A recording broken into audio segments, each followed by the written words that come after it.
एक लोमड़ी 2 दिन से भूखी थी। इसे कहीं भी खाने को कुछ ना मिला था। वो शहर के करीब आ गई। अचानक क्या देखती है कि एक दरख्त पर एक कौवा मीठा है। इस कौवे के मुंह में एक साबित रोटी है।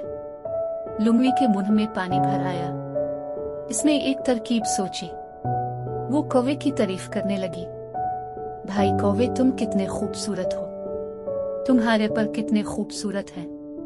तुम चाहे रावी में निहात या जेहलम में, तुम्हारा रंग एक जैसा ही रहता है। सचमुच तुम परिंदों के राजा हो। तुम्हारा गाना बहुत मीठा है, बांसुरी से भी मीठा। दिल तुम्हारा गाना सुनने को तरस रहा है। जरा गाना गाकर सुनाओ। कौवे ने अपनी इतनी तारीफ सुनी, वो फूल कर गया हो गया। उसने गाना गाने के लिए चोंच खोली। चोंच खुलते ही रोटी बेचे आ गई। लोमड़ी बड़े चाव से उसे